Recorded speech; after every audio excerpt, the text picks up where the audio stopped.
Quando você entra no hospital para fazer atendimentos, cuidados de saúde, você não imagina que existem medidores e maneiras de poder melhorar a tua qualidade de atendimento. Existem medições, né, de como melhorar a tua qualidade, instruções, e alguém que faz esse cuidado, essa orientação e essa avaliação, né, dessa questão para poder melhorar teu atendimento dentro de uma instituição. Por isso hoje eu convidei o Dr. Jean, que é nefrologista, mas ele trabalha com essa experiência do cuidado do paciente, né, e da segurança do atendimento de um paciente numa instituição. Tudo bom, Jean? Tudo bem. Conta um pouco pra gente sobre como funciona essas avaliações, né, e qual a importância desse tipo de setor dentro de um cuidado hospitalar. Legal. Primeiro, obrigado, agradeço aí o convite de vocês e é uma oportunidade aí de falar um pouquinho sobre isso, né? Sobre a pessoa humana, na verdade, né? Acho que é isso. Porque independente da classe que a gente trabalha dentro de uma instituição de saúde, na indústria da saúde, a gente está com um objetivo único, né? Que é cuidar de pessoas. E assim, eu acho muito bacana esse tema, porque fala muito de liderança, né?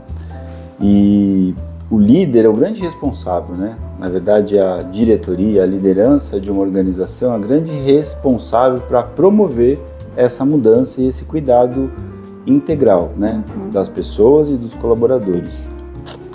Porque não temos dúvida que a responsabilidade do líder são os resultados, mas para chegar no resultado ele depende de pessoas, certo, né?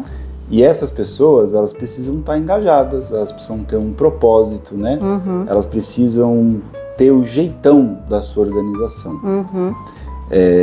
E para isso, ele precisa investir. Eu não falo que é gastar dinheiro, né? Sim. Talvez esse resultado, ele precisa guardar um pouquinho para investir na capacitação, na melhoria contínua, na medição, né?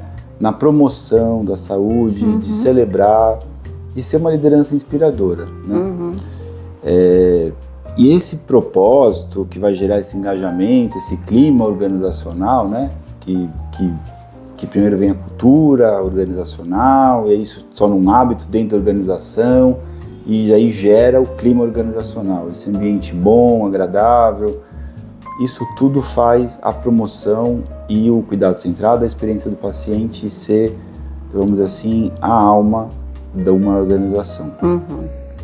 Porque assim, você tendo dentro da sua organização os colaboradores engajados, felizes, com um propósito, vivendo um clima de transparência, né, onde a notificação de evento adverso é uma coisa natural, onde você relatar um erro, pedir ajuda, você ter a segurança psicológica, né, de falar, de poder levantar a mão, de dizer algo.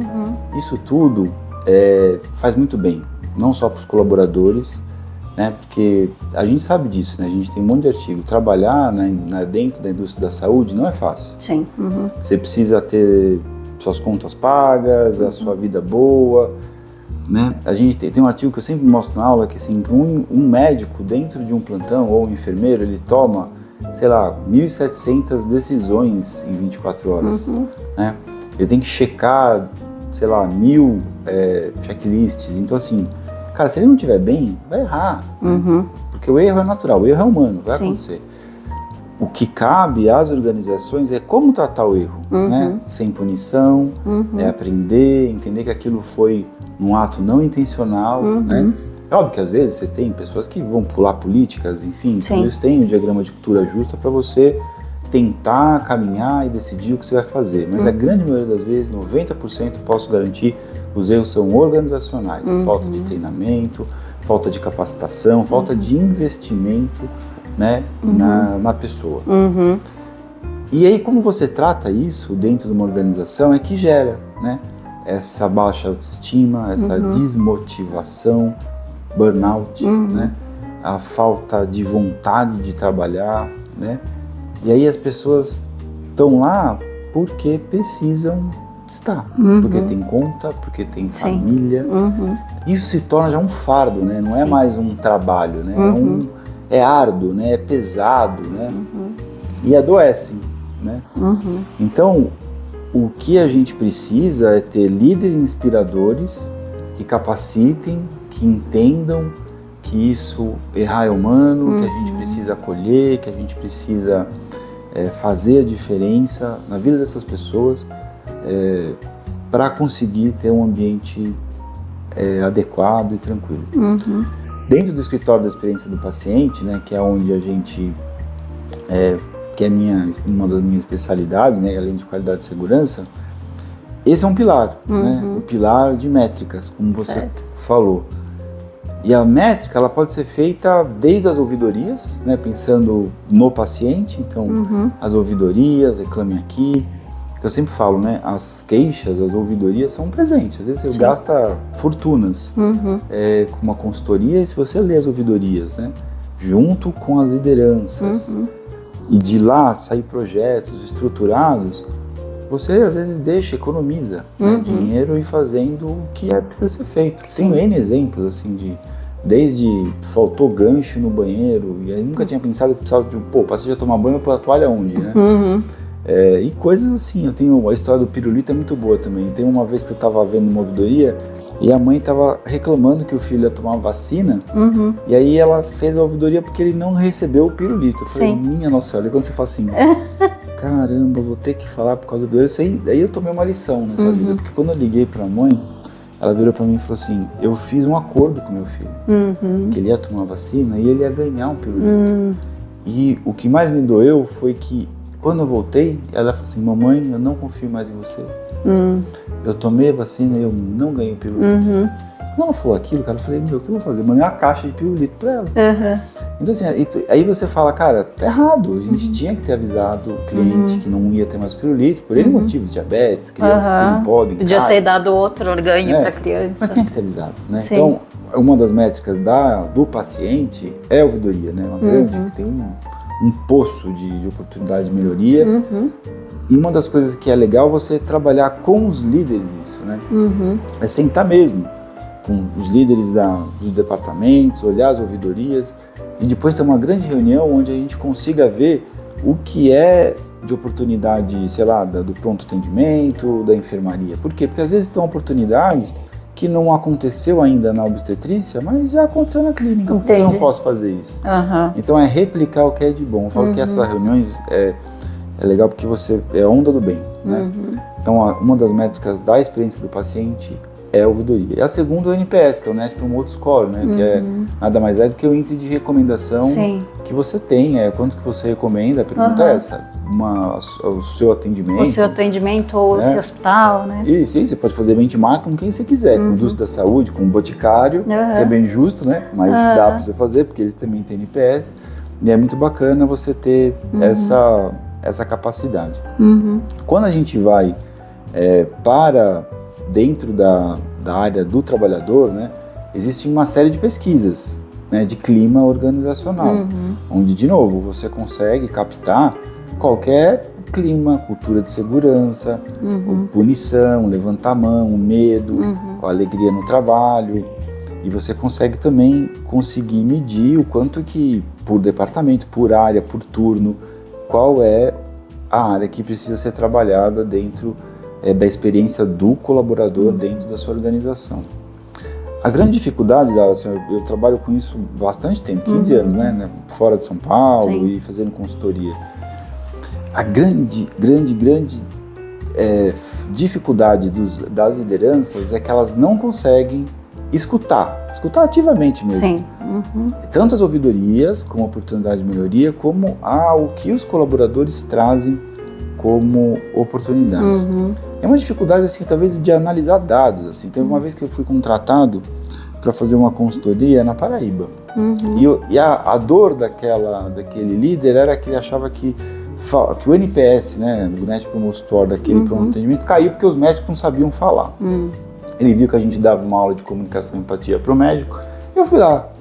Eu peguei e falei, eu tenho esse hábito, né, de pegar as ouvidorias, olhar, ver, dar uma estudada. Até porque quando eu uso isso para você mostrar para eles, olha o que o paciente está falando de vocês, né? Para as pessoas se enxergarem. Né? Porque eu vou chegar lá com um case, sei lá, de outros hospitais que eu trabalho, cara, nem tem oncologia aqui que está falando disso. Então eu gosto de pegar, entrar um pouquinho, ver. E aí você faz lá umas análises, né, de PROC-V lá, aí você vê, cara, pô, mas quem fez cair o NPS aqui não foi isso. Não foi comunicação, muito pelo contrário. As pessoas gostam da comunicação médica, do atendimento, né? Eu não vi uma ouvidoria. Nenhuma queixa. Eu falei, cara, o problema é que o cara tem um problema de tempo, né? Ele precisa de fluxo, de atendimento, de medicação, tempo demora do raio-x, tempo do... Sim, de esperas, né? Esperas, né? Espera para ser abrir ficha, espera para ser atendido, espera para ser... Resultado de exame. Para colher o exame, para receber o resultado de exame, né? Aí eu muito humildemente, fui lá falar com o diretor médico, falei, olha, deixa eu te falar, cara, eu sei que você me contratou, olha, o dinheiro é até bom, né? Tô aqui com a equipe. Cara, mas não é esse o problema, cara.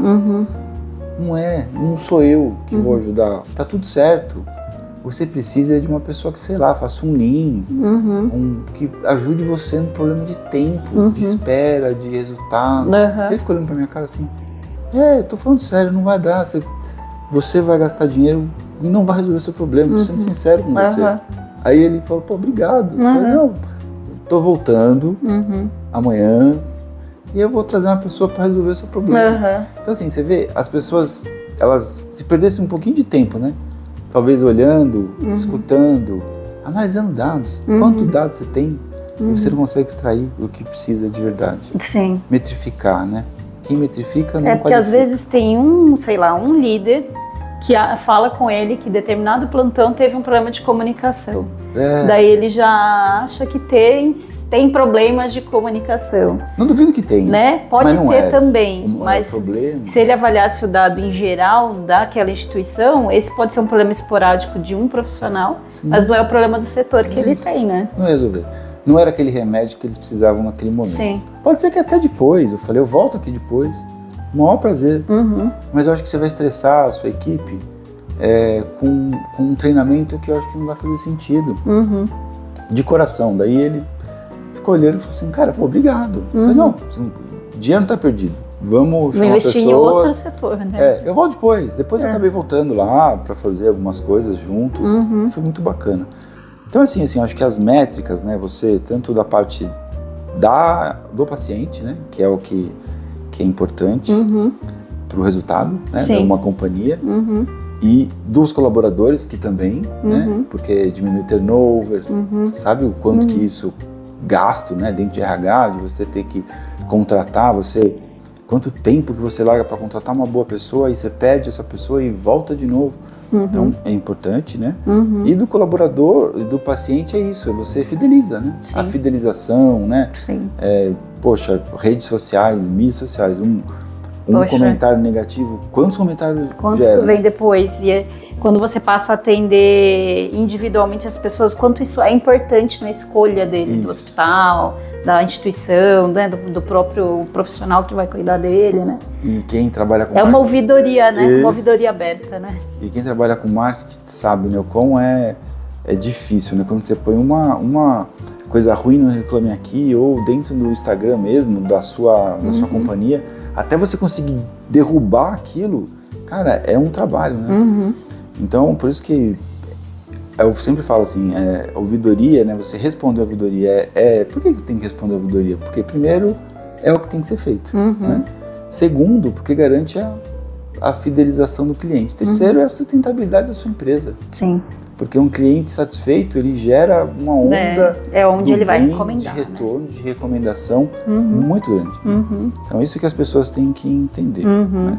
E por isso que você falou de métricas, né? Então, isso como um dos pilares do escritório da experiência do paciente, valoriza muito. Certo. Escutar, tanto o colaborador como o paciente, né? Escutar de verdade. Sim, o colaborador, ele normalmente ele é atendido como se fosse uma reunião mesmo para falar sobre demandas dentro de uma instituição. Como que funciona esse... Além da pesquisa de clima que eu falei, né, tem várias... Que é normalmente como se fosse um questionário, né, o pesquisa de clima. Tem Workplace to Work, tem um monte de empresa que faz, né, essas pesquisas e dá uma pontuação, você consegue até se comparar com outra indústria da saúde ou não. Mas tem outras maneiras, né, que a gente tem de metodologia, que é a roda de conversa, por exemplo. Por exemplo, você vê dentro da sua demandas, tanto do RH, saque RH, ou mesmo você percebe que tem colaboradores que estão sofrendo, você chama eles para uma roda de conversa e você vai colher, né? Eu tenho um monte de cases assim, muito bacanas assim mesmo, você pode fazer team building ou mesmo fazer cenários, né, de eles escreverem, né, o que eu preciso melhorar, o que eu quero continuar fazendo, o que eu acho que precisa mudar. Até estimular mesmo eles escreverem, às vezes individualmente ou às vezes em grupo, né, um ambiente protegido, blindado, que eles se sintam seguros. É óbvio que não vai chamar as lideranças nesse momento, né, você pode até levar depois, mas sem nomes e nada. E toda vez que tem essas reuniões é muito bacana, né, porque eles de verdade estão lá na ponta, né? Claro. Eles sabem os problemas de verdade que estão acontecendo, né? E isso é uma coisa bem legal e você levar isso pra frente é bacana. Mas assim, de novo, você precisa ter um ouvido, né? Que saiba escutar isso como uma oportunidade de melhoria. Sim. E fazer coisa diferente. Né? Mas o que mais a gente vê é o contrário, né? As pessoas querem saber o nome. Quem foi que falou isso? Quem foi que falou? Não é? Quem foi? Não vou falar. Como você não vai falar? Não vou. Então assim... porque daí pensa numa individualidade, né? Não numa questão que é da instituição, né? Olha, eu tô vendo que esse comportamento se repete, então isso pode ajudar a melhorar esse serviço. Né? Porque na verdade, se você for ver, só quem tem filho sabe disso, é muito difícil educar alguém, né? É muito mais fácil você tirar essa pessoa da sua frente, né? Demitir, né? Vamos demitir e a gente põe em outro lugar, né? Então, é muito triste isso. Muitas organizações que eu já trabalhei, já fiz consultoria, pensam assim, né? É a cultura do poder, é a cultura da punição, do medo, né? As pessoas trabalham com medo, né? E é até horrível isso, né? Você trabalhar num ambiente sem segurança psicológica é muito triste. Assim, eu sinceramente não consigo, né? Quando eu vejo isso, ou quando eu já me deparei com organizações que eram assim, eu saio, porque eu fico doente. Porque eu começo a absorver, né, conversar com as pessoas, tentar ver que as pessoas estão sofrendo, a gente consegue ajudar, né, e a psiquiatria, né, e tanto a psicologia consegue fazer isso. Mas chega um momento que você vê que não vai mudar, porque a cultura da organização é assim. Então é melhor você se afastar, porque você também vai ser... Exato, você também vai ser vítima dessa cultura, né? Porque assim, eu acho que se você, né, eu tenho isso muito claro na minha vida, se você não pode mudar o seu eu, né, as suas premissas de vida, né? Porque se você, em algum momento da vida, começar a achar que aquilo é normal, você já se contaminou com aquela população. Então aquilo passou a ser um hábito para você. E você vai ser igual. A minha opinião é essa. Assim. Então, eu tenho muito assim, certeza dos meus valores, do que eu acredito de verdade, né, na transparência, no que tem que fazer o que é certo, no acolhimento. Né? Se isso se tornar um hábito, você se tornou igual. Então eu não quero se tornar igual e eu fico muito feliz de ver pessoas que, assim como eu, acham que isso não é o normal e pode ser diferente e vão mudar. E pode, gente, porque eu já trabalhei em organizações que a transparência, o acolhimento dos colaboradores, onde existia um ambiente de segurança psicológica para falar, né? Para discordar do líder, né? Onde o líder tinha horário reservado para você entrar e falar o que você pensava, sem ter que marcar reunião, sem ter que fazer nada. Fica tudo certo, você não tem que concordar sempre, né? Sim. Lógico, não pode ser desrespeitoso, não é isso que nós estamos falando, estamos falando de conflitos. Sim. Né? Isso tem que ter, é saudável. Faz parte, né? É saudável. E as pessoas têm que se sentir assim, porque desse jeito que você, na verdade, você acaba desenvolvendo nos seus colaboradores o sentimento de pertencimento. Isso é a melhor coisa para o resultado da sua empresa, porque as pessoas se sentem, eu faço parte dessa, eu visto a camisa aqui, ó, aqui é minha casa, e vai defender você e tudo que acontecer lá, aonde tiver. Sim. Isso é passado para as pessoas, para os pacientes, né? Claro. Esse clima organizacional saudável. É uma pena, né, que tem organizações que acham que não, tem que esconder, não tem que mentir, tem que falar, né? E eu tenho umas frases que você lê né, de lideranças, que é isso, né? O colaborador admite tudo num líder, menos mentira. Porque se ele percebe que você está mentindo para outro, você está ensinando ele a mentir para você. Sim. Né? Então a mentira, né, o jeitinho, né, se torna hábito dentro daquela organização. Então um líder, ele tem que ter o cuidado de ser isso, não pode ser demagogo, ele tem que ser uma liderança inspiradora. Né? É um papel muito importante, né? Esses dias eu estava escutando um podcast de um ex-chefe meu que ele fala isso. A gente tem faculdade de um monte de coisa, né?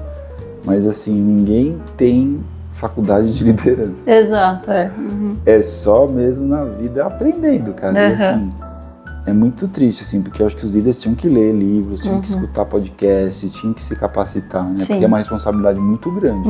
Você delegar, você desenvolver pessoas. Né?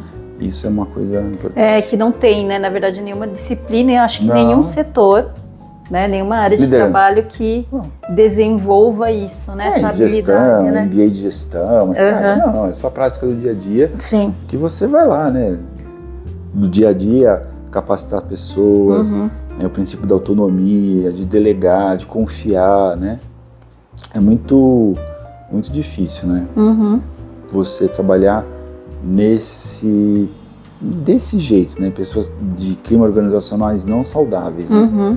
E o resultado é esse, né? Que vê pessoas doentes, pessoas afastadas, pessoas que não conseguem trabalhar, pessoas que mudam de profissão, né? Eu, ao longo da minha vida, trabalhei muitos anos com qualidade de segurança. Dentro da qualidade de segurança, no risco reativo, você analisa eventos adversos. A denominação de evento adverso é você causar um dano não intencional, né? E dependendo do dano, você tem uma série de metodologias para analisar esse dano, entrevistar as pessoas. E quando você entrevista os colaboradores, você vê o quanto eles estão sofrendo. Então, o nome disso é segunda vítima, né? Primeira vítima é a pessoa, né?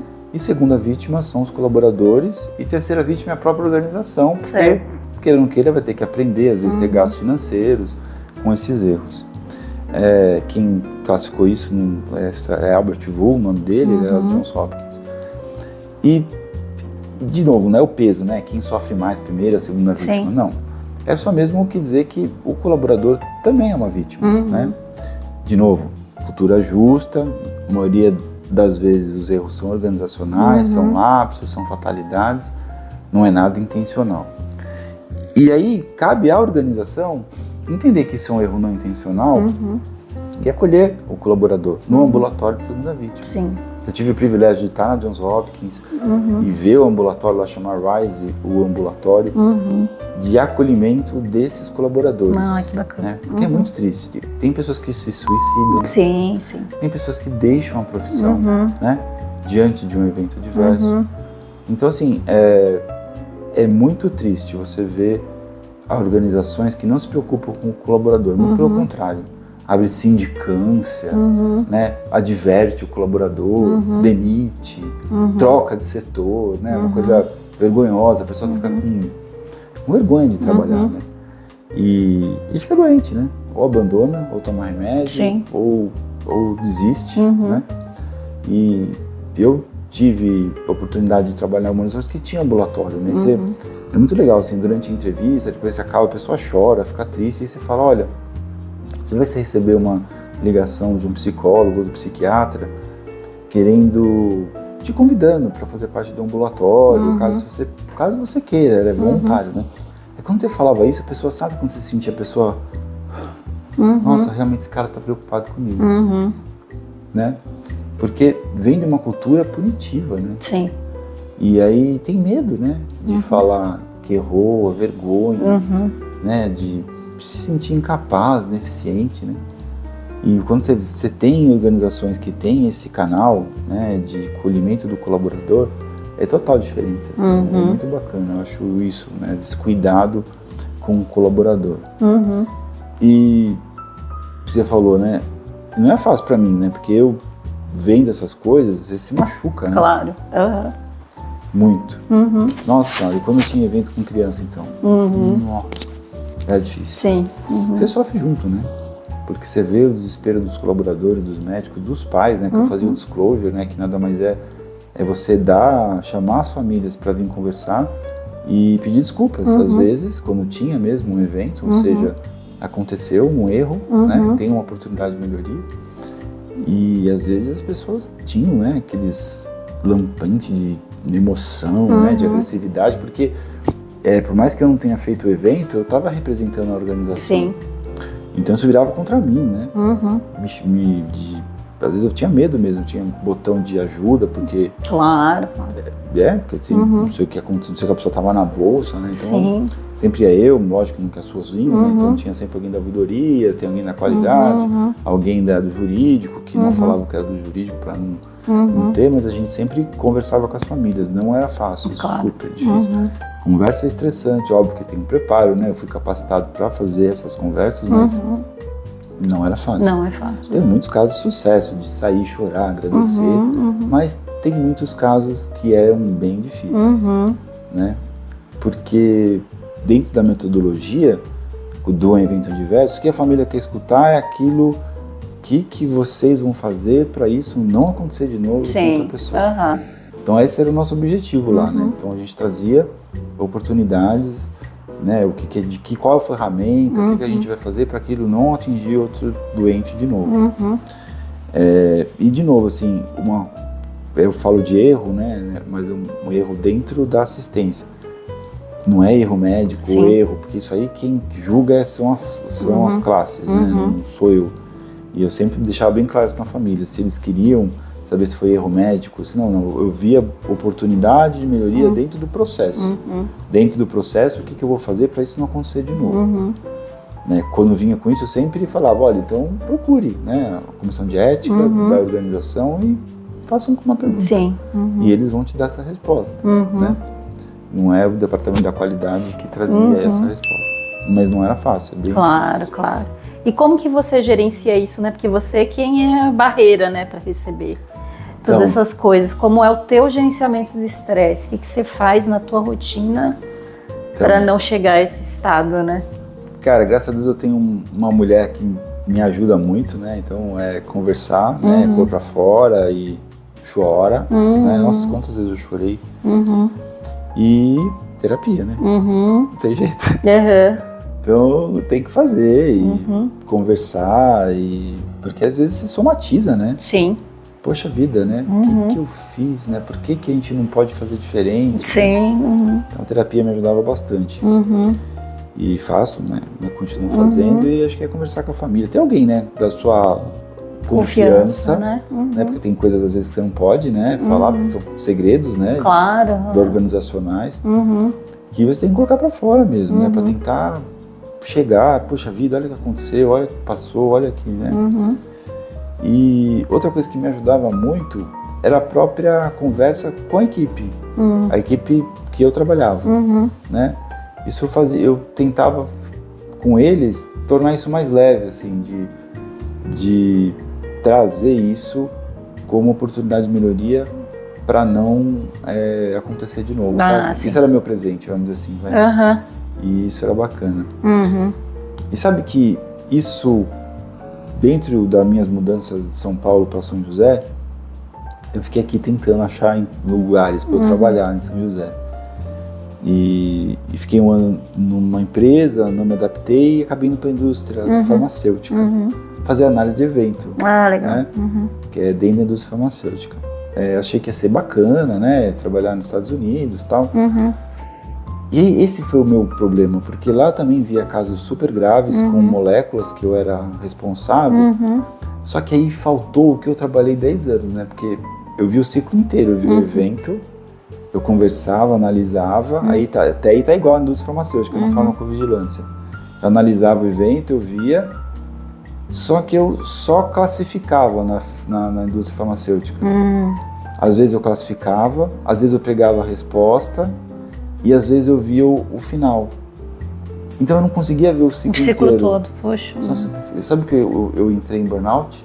Imagina. Eu tive que sair, porque senti falta disso. Porque na indústria da saúde eu via o ciclo inteiro. Então, o dano grave, análise, conversar com a família, e o meu presente não estava lá.